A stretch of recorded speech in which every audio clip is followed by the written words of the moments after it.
Hello दोस्तों, आप सब कैसे हो। आशा करती हूँ आप सब अच्छे होंगे। यूट्यूब के चैनल कॉमर्स रेगुलर में आपका स्वागत है। अगर आप चैनल पर पहली बार हैं तो प्लीज़ लाइक करना, सब्सक्राइब करना और बेल आइकन को प्रेस कर देना ताकि समय से सारी वीडियो आपको मिलती रहे।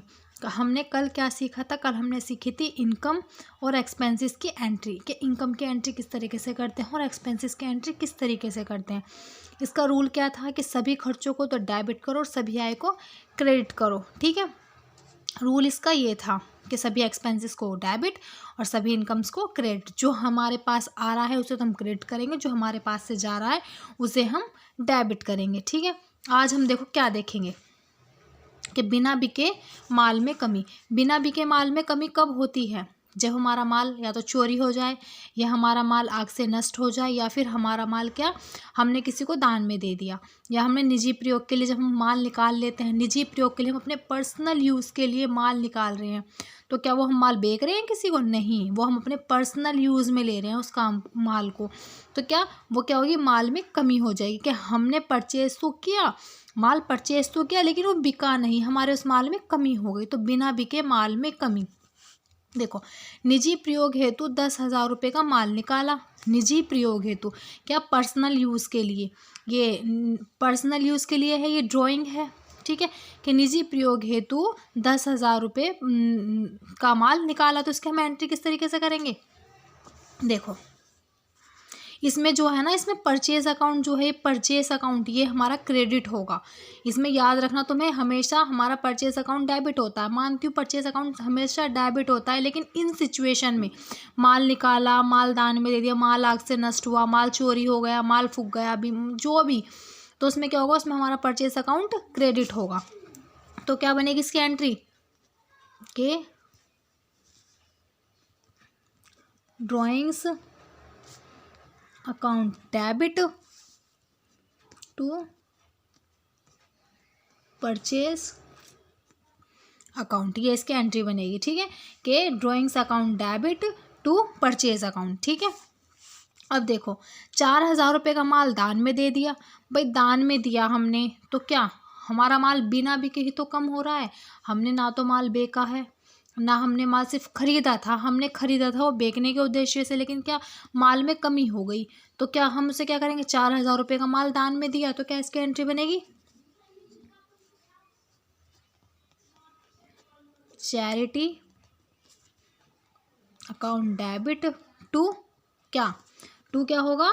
परचेज। एंट्रियाँ तुम्हें इसी तरीके से यहाँ पर इसी तरीके से करनी है कि एक तो डेबिट की होगी, दूसरी ना थोड़ा सा जगह छोड़कर, थोड़ा सा स्पेस छोड़कर टू, ये क्रेडिट की एंट्री होगी। ठीक है, यहाँ पर इसकी नरेशन बनेगी जो भी। ठीक है, नरेशन बनेगी इसकी कि जो गुड्स था वो हमने निकाला किसके लिए? पर्सनल यूज़ के लिए। मतलब तुम्हें नरेशन में पता, इसका ही इंग्लिश में ट्रांसलेट करके लिख देना है सिर्फ।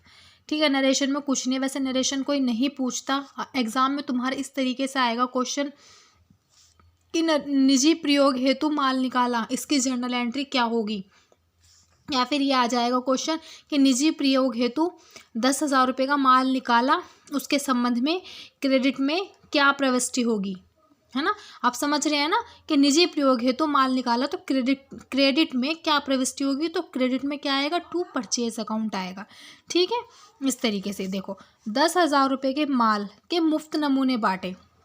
हम माल लाए थे खरीद कर, हमें उसका एडवर्टाइजमेंट भी करना था। हमने क्या करा? एडवर्टाइजमेंट में अपने माल के मुफ्त नमूने बांट दिए, है ना। नमूने बांटे ताकि हमारा माल इस्तेमाल करें, लोगों को पता चले कि इनका प्रोडक्ट ये अच्छा है, फिर हमारा सामान खरीदे। तो हमने क्या करा? मुफ्त नमूने बांट दिए।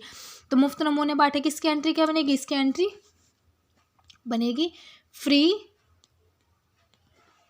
Sample account debit to purchase account. ये इसकी एंट्री बनेगी free sample account debit to purchase. ठीक है, इस तरीके से। अब देखो ये क्या है? 7,000 रुपये का माल बाढ़ से नष्ट हो गया, है ना। बाढ़ से नष्ट हो गया तो क्या? बाढ़ से नष्ट हो गया तो बाढ़ को क्या लिखेंगे हम? बाढ़ को लिखेंगे हम, देखो हम ये लिख देंगे, हम ये लिखेंगे इसका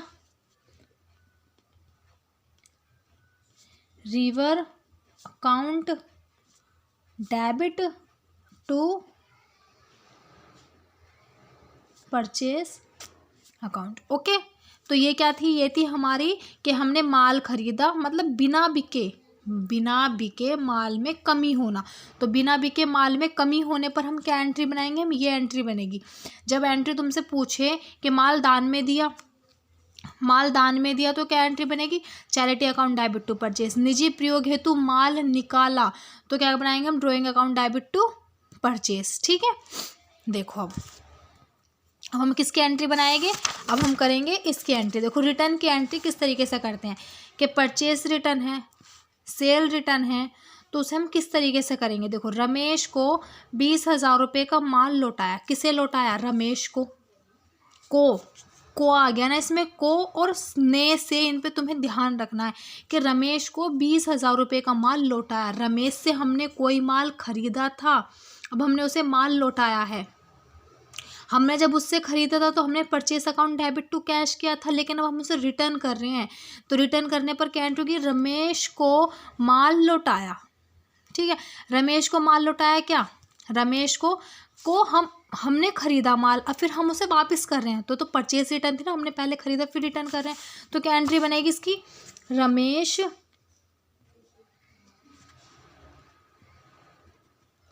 Ramesh account debit to purchase return account. ठीक है, हमने रमेश को माल लौटा दिया तो Ramesh account debit to purchase return. हमने अपने ऊपर, देखो अपने ऊपर एंट्री लेके जाया करो, वरना तुम कंफ्यूज हो जाओगे कि रमेश को हमारा कोई दोस्त था, रमेश ने माल बेचा था, हमने उससे रमेश से खरीदा था, उसके लिए क्या होगा, उसके लिए तो सेल्स होगी, लेकिन हमारे लिए क्या होगा, वो हमारे लिए होगा परचेस। तो हमने उससे परचेस किया, तो जब हम उसे वापस कर रहे हैं, उसको कोई माल में आ गई टूट फूट या दिक्कत विक्कत आ गई, कोई जैसा हमने मांगा था हमें वैसा नहीं मिला, तो वो क्या होगी, वो हमारी परचेज रिटर्न होगी, उसे हम वापस कर रहे हैं। अब देखो सोहन ने 8,000 रुपये का माल लौटाया, यहाँ पे तो रमेश को हम क्या कर रहे हैं, माल लौटा रहे हैं, तो रमेश को ना यहाँ पे पाने वाला है। ठीक है, अब देखो सोहन ने 8,000 रुपये का माल लौटाया। अब सोहन ने 8,000 रुपये का माल लौटाया, कोई सोहन था उसने माल लौटाया, अब हमने नहीं लौटाया किसी को माल, हमें माल लौटाया। हम जब किसी को लौटाएंगे तो वो परचेस रिटर्न, और जब हमें कोई लौटाएगा, कोई व्यक्ति हमें माल लौटाएगा तो क्या होगी, सेल्स रिटर्न। तो रोहन ने 8,000 रुपये का माल लौटाया, तो इसकी एंट्री क्या करेंगे हम, sales return account debit to Rohan, है ना, रोहन अकाउंट। देखो तुम्हें ये चीज़ तो याद ही होगी, मैंने तुम्हें बताया था, किसे याद रखना कि परचेज तो क्या होती है हमारी, डेबिट होती है, सेल्स क्या होती है, क्रेडिट होती है, परचेज रिटर्न क्रेडिट होगी और सेल्स रिटर्न डेबिट होगी। ये चीज़ तो मैंने तुम्हें बताई थी, याद होगी तुम्हें, है ना। तो हमारा क्या था, परचेज रिटर्न जब हमने डेबिट किया था, हम माल लौटा रहे हैं, हम उसे क्रेडिट कर देंगे, हमारा खाता बंद हो जाएगा। अब देखो रोहन ने 8,000 रुपये का माल लौटाया, तो हमने वहाँ क्या करा था, वहाँ पे हमने सेल्स क्रेडिट करी थी, खाता बंद करने के लिए क्या करेंगे, डेबिट कर देंगे, उल्टा कर देते हैं। ठीक है, अब देखो बीमा कंपनी ने 15,000 रुपये का दावा स्वीकार किया, बीमा कंपनी ने 15,000 रुपये का दावा स्वीकार किया, हमारा माल आग से नष्ट हो गया। हमारा माल, देखो इसमें एक एंट्री और लिख लो आप, ताकि आपको याद रहे कि कहाँ लिखोगे। देखो 10,000 रुपये का माल आग से नष्ट हो गया, है ना। 10,000 रुपये का माल क्या हुआ, आग से नष्ट हो गया, तो इसकी क्या एंट्री बनाओगे, इसकी एंट्री बनेगी loss by fire account debit to, बिना बिके माल कम हुआ है हमारा, है ना, तो क्या एंट्री बनेगी, loss by fire account debit to purchase बनेगी इसकी, है ना। अब देखो हमारा माल आग से नष्ट हो गया, लेकिन क्या था, हमने माल का बीमा करवा रखा था। माल आग से नष्ट हुआ तो क्या हुआ कि हमने बीमा कंपनी ने 15,000 रुपये का दावा स्वीकार किया। इस अमाउंट को तुम ऐसे करो, इसे 20 कर लो, है ना, 20,000 रुपये, ताकि ये अच्छे से समझ में आए। तो 20,000 रुपये, है ना। तो क्या यहाँ पे कितने का करा स्वीकार, 15,000 रुपये का दावा स्वीकार करो। तो क्या एंट्री बनेगी इसकी, insurance account debit P&L account debit to loss by fire. वहाँ पे क्या था, ये अकाउंट खुला था, लेकिन यहाँ पर क्या है, ये क्रेडिट हो गया। तो इंश्योरेंस अकाउंट कितने का करा था, इंश्योरेंस कितने का स्वीकार करा, 15,000 का करा। देखो यहाँ पे लिखेंगे हम, अमाउंट इस तरीके से भरी जाएगी, इसमें 15,000 का दावा स्वीकार करा। P&L में कितने रुपए जाएंगे, 5,000 रुपये जाएंगे P&L में। ये कहाँ जाएंगे, P&L अकाउंट है, क्यों आता है, क्योंकि जितने का दावा स्वीकार किया है वो तो है, लेकिन जो बची हुई अमाउंट है जिसका दावा स्वीकार नहीं हुआ वो तो हमारी हानि ही है ना। तो P&L अकाउंट डेबिट, ये P&L में चले जाएंगे 5,000 रुपये। और to loss by fire account कितने का, 20,000 का हो जाएगा ये। ठीक है, तुमको आशा करती हूँ मैं तुम्हें ये एंट्री समझ में आई होगी। ठीक है, अब देखो, अब यहाँ पर क्या था, बीमा का माल में आग लग गई, माल नष्ट हो गया, तो उसकी तुम एक एंट्री करोगे, ये loss by fire account debit to purchase. ठीक है देखो एक एंट्री और समझ लो तुम, इसमें समझा देती हूँ मैं। देखो ये 20,000 रुपये का माल आग से नष्ट हुआ और बीमा कंपनी ने 15,000 रुपये का दावा स्वीकार किया। ठीक है, वहाँ पे मैंने ये एंट्री तुम्हें अलग अलग बताई थी, इसमें एक जगह लिखे। देखो 20,000 रुपये का माल आग से नष्ट हुआ तो क्या एंट्री करोगे, loss by fire account debit to purchase, है ना। और बीमा कंपनी ने स्वीकार किया तो क्या करोगे, insurance account debit to loss by fire account. ठीक है, इस तरीके से करोगे। तो देखो insurance company account debit, insurance company account debit to 15,000, P&L account 5,000 और टू परचेस अकाउंट 20,000 का। देखो जब एक एंट्री करेंगे, जब माल नष्ट हुआ होगा तो loss by fire account debit to purchase, तुमने ये एंट्री करी।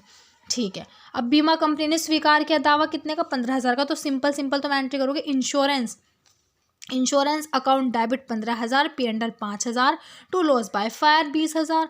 तो क्या लॉस बाय फायर इसमें भी है, लॉस बाय फायर इसमें भी है, तो हम क्या करेंगे, लॉस बाय फायर को काट देंगे, है ना। कट जाएंगे दोनों अकाउंट, ये लॉस बाय फायर यहाँ पर भी, यहाँ डेबिट है, यहाँ क्रेडिट है, तो खत्म हो गई ये एंट्री। तो यहाँ से यहाँ तक ये कट जाएगी। ठीक है, ये कट गई। अब कितनी बची, इंश्योरेंस कंपनी बची, P&L बचा और परचेज बचा। तो हम क्या करेंगे, जो डेबिट में है उसे तो हम डेबिट में रखेंगे, जो क्रेडिट में है उसे हम क्रेडिट में रखेंगे। देखो insurance company account debit, P&L account debit, loss by fire, यहाँ पर तुम इसकी जगह कुछ भी लिख सकते हो, या तो P&L अकाउंट लिखो या लॉस बाय फायर लिखो, लेकिन तुम्हें समझने में आसानी होगी कि P&L अकाउंट, क्योंकि पैसे कहाँ जाएंगे, P&L अकाउंट में जाएंगे टू परचेस अकाउंट। ठीक है, तुम्हें ये एंट्री तुम्हें समझ में आई आज की, क्योंकि ये एंट्री जो है ये इम्पोर्टेंट है कि माल आग से नष्ट हो गया, बीमा कंपनी ने 15,000 का दावा स्वीकार किया, तो क्वेश्चन में तुमसे पूछ लेगा कि P&L अकाउंट में कितने पैसे जाएंगे। ठीक है, तुमसे क्वेश्चन में घुमा फिरा कर कुछ भी पूछ लेगा कि इतने रुपए का माल नष्ट हो गया, इतने का दावा स्वीकार किया, तो P&L खाते में कितनी राशि से वो डेबिट या क्रेडिट होगा, तो तुम्हें बताना होगा कितनी अमाउंट से वो डेबिट होगा, कितनी अमाउंट से क्रेडिट होगा P&L अकाउंट। ठीक है, आशा करती हूँ आप सबको आज की एंट्री समझ में आ गई हो। अगर एंट्री समझ में आए तो प्लीज़ लाइक करना, सब्सक्राइब करना और बेल आइकन को प्रेस कर देना, ताकि समय से सारी वीडियो मिलती रहे। और अगर तुम्हें कुछ भी समझ में ना आए तो प्लीज़ मुझे कमेंट करना। ठीक है, चलो।